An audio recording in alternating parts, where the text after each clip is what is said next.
नवंबर अपनी आखिरी तारीखों से गुजर रहा था। सर्दी थी तो सही, लेकिन ज़्यादा नहीं थी। बस एक बारिश का इंतज़ार था। बारिश हो जाए तो सही मायनों में सर्दी पड़े और फिर सर्दी की ये खुश्की ख़त्म हो जाए, जिसकी वजह से गले और नाक कान की बीमारियां फैली हुई थीं। इस शाम आखिरकार बादल उमड़ आए। इशा के बाद बूंदाबांदी शुरू हो गई, जो अभी तक जारी थी। हालांकि बादल बहुत गहरे छाए हुए थे, लेकिन बारिश बूंदाबांदी तक ही महदूद थी। गुलाब खान ने खेस पूरी तरह बदन के गिर्द लपेट लिया और चाय की प्याली लरजते हाथों से उठाकर होंठों से लगा ली। फिर बीवी की तरफ देखकर बोला, तू भी कुछ ओढ़ ले। जीरा, सर्दी लग गई तो लेने के देने पड़ जाएंगे। बड़ी जवान बनी फिरती है। पास बैठी हुई बीवी, जिसका नाम ज़हीरा था, लेकिन गुलाब खान इसे जीरा ही कहता था, हंस पड़ी और बोली, जा रे, कौन सी जवानी की बात कर रहा है? जो बीत गया सो कल, अब काहे की जवानी, बस गुजारे वाली बात है। मौला ने बड़ी इज्जत रखी है, इसका करम है। चल चाय पी, ठंडी हो जाएगी। जीरा ने अपनी चाय की प्याली उठा ली। इसी वक्त जोर से बादल गरजे और बिजली चमकी तो गुलाब खान के पूरे बदन में एक लहर सी दौड़ गई। चाय की प्याली हाथ में लरस गई और थोड़ी सी चाय छलक गई। बचपन ही से वो बिजली से डरता था। बूढ़ा हो गया था, लेकिन गरज चमक का खौफ अब भी इसी तरह इसके दिल में था। जीरा ने इसे देखा और मुस्कुरा दी। वाह रे बहादुर शाह, बिजली चमकती है तो लगे हैं जैसे तेरे सर पर गिरी है। पागल है तू, अब क्या करूं? लगता है डर बिजली से बचपन ही से है। जब अम्मा के साथ लेटा होता था और बिजली चमकती थी तो अम्मा से लिपट जाता था। मैं तो चली हूँ, तू भी उठकर अंदर आ जा।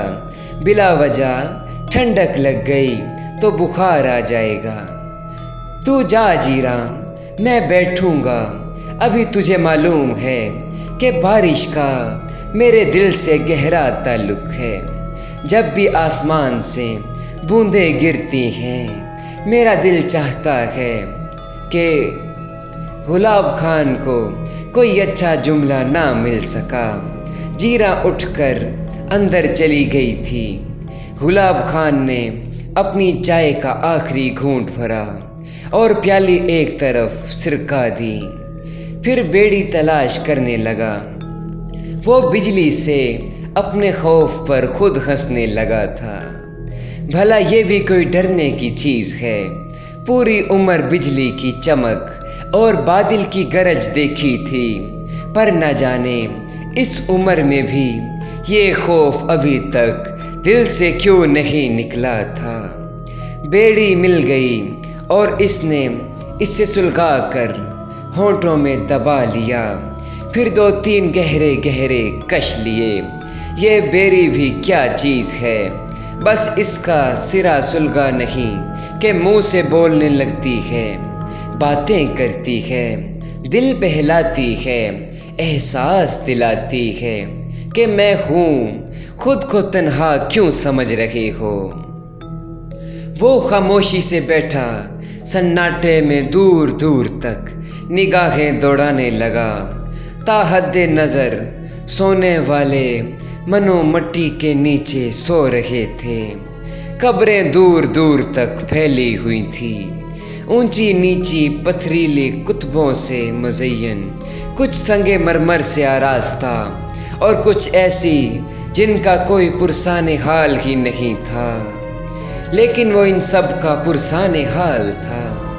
ये सब इसके अजीज़ो कारी भी थे, ये इसके अपने थे, सारी ज़िंदगी का रिश्ता था इनसे। गुलाब खान का बाप भी गोरगन था, दादा भी गोरगन था, और मज़े की बात ये कि इसका सारा ख़ानदान खुद इसी कब्रिस्तान में दफन था। बाप, दादा, दादी और दूसरे रिश्तेदारों की कब्रें भी यहीं थी। वो इन सब को पहचानता था। चाचा जी, दादा, अब्बू और दूसरे लोग जब इसका दिल चाहता इनमें से किसी कब्र पर जाकर बैठ जाता और घंटों बैठकर इनसे बातें करता रहता। इसके पास खुशी का कोई गुज़र नहीं था। रिश्ते नातेदारों में से कभी किसी की शादी हो जाती तो घर के लोग चले जाते। ख़ानदान वाले आसपास की बस्तियों में आबाद थे। खुद भी कभी इनसे मिल लेता। सभी कहते, गुलाब खान तू तो हंसना ही नहीं जानता। तो वो कहता, क्या करूं, सारी ज़िंदगी कब्रिस्तान में गुजारी और कब्रिस्तान में सिर्फ रोने वाले आते हैं, कभी किसी को हंसते हुए देखा ही नहीं। तू तो पागल हो चुका है गुलाब खान, अब ये कब्रिस्तान छोड़ दे। कब्रिस्तान की ज़िंदगी भी कोई ज़िंदगी है। तू तो हंसना ही भूल चुका है, मगर अपने बच्चों के होंठों से हंसी क्यों छीन रहा है। अरे छोड़ तो दिया है इस बेल को, डॉक्टर बन रहा है ससुरा डॉक्टर। मैं कहता हूँ जिसकी मौत आई है इसे कौन बचा सकता है। डॉक्टर मरने वालों को बचा लेगा क्या। रोज़ देखता हूँ कि कब्रिस्तान में कैसे कैसे जनाजे आते हैं। मरने वाले तो भैया मरते ही हैं, और जब मरने वालों को मरना है तो तुम डॉक्टर बनकर क्या करोगे। हैं बोलो, बचा लोगे इन्हें। जाहिल है तू, निरा जाहिल गुलाब खान। ठीक है भैया ठीक है, वो बन ले ससुरा डॉक्टर, हमें क्या, अपनी मर्जी का मालिक है। हमने भी छोड़ दिया है, अब हम क्या करें। वैसे गलती हमारी थी, 10 जमातें पढ़ा दी इसे। अगर पहले ही बेलचा फावड़ा हाथ में देते तो ढंग का आदमी बन जाता। ये बातें वो अपने बेटे शहबाज खां के लिए कहता था। शहबाज खां को बचपन ही से पढ़ाई का शौक़ था, और इस शौक़ को सामने वाली बेगम साहिबा ने और हवा दी।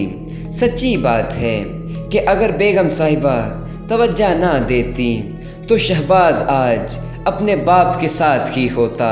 मगर क्या किया जा सकता था। अपने पैरों पर चलने के काबिल हुआ तो सामने वाले बंगले के साहिब के बेटे से दोस्ती हो गई, साथ ही खेल कूद भी शुरू हो गया। बेगम साहब बहुत अच्छी खातून थी और इन्होंने शहबाज खां को पढ़ने लिखने की राह पर डाल दिया। शक्ल सूरत का वो बहुत प्यारा था, खुद बेगम साहिबा के बेटे इकबाल शाह से भी अच्छा। दोनों गहरे दोस्त थे।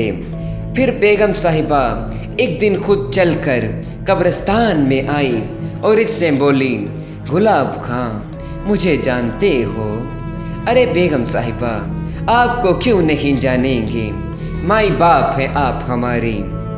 सामने वाले बंगले में रहती है ना आप। हाँ, और ये भी जानते हो कि तुम्हारा बेटा मेरे बेटे के साथ खेलता है। लाख मना करता हूँ बेगम साहिबा कि राजा और प्रजा का कभी मेल नहीं, इसे आपके बेटे के साथ खेलना नहीं चाहिए। कहाँ राजा भोज और कहाँ गंगू तेली। तुम पक्के पागल हो गुलाब खां, मेरा मतलब ये नहीं था, मैं कुछ और ही कहना चाहती हूँ तुमसे। माफ़ी चाहते हैं बेगम साहिबा, हम समझे आप शिकायत कर रही हैं कि ये गंगू तेली राजा भोज के साथ क्यों लगा फिरता है।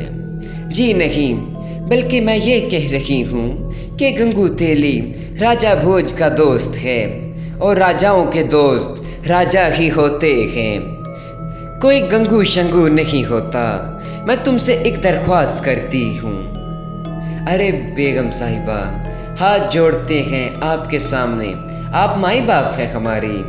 जीरा बताती है कि आप बड़ा ख्याल रखती हैं हमारा, आपका नौकर न जाने क्या क्या चीज़ें दे जाता है। छोड़ो इन बातों को, मैं तुमसे कुछ और कहना चाहती हूँ। हुक्म करें बेगम साहिबा, मैं ये चाहती हूँ कि तुम शहबाज खां को पढ़ने दो, शहबाज को और पढ़ने दो। हाँ, यही कह रही हूँ। बेगम साहिब, वो कहाँ से लिखे पढ़ेगा? जितना इसने पढ़ लिया वही हमारे लिए शर्म की बात है। गौरकन का बेटा कब्रें खोदेगा और कुछ नहीं कर सकता वो। गुलाब खां, चूँकि तुम खुद पढ़े लिखे नहीं हो, तुमने कभी इस पर तवज्जो ही नहीं दी। वो अच्छा खासा लिखना पढ़ना जानता है। तुम्हें मालूम है कि जब मैं कोई तदफीन के लिए आता है तो तुम रजिस्टर इसके सामने कर देते हो कि अपना नाम पता लिख दो।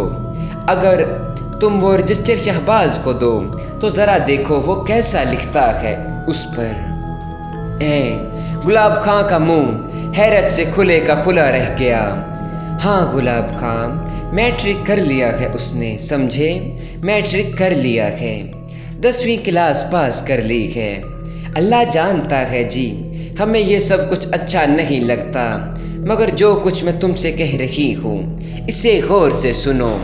मैं उसे इकबाल शाह के साथ आगे पढ़ाना चाहती हूँ, क्या समझे? मैं तुम्हें बहुत जल्द बताऊँगी कि मुझे क्या करना है।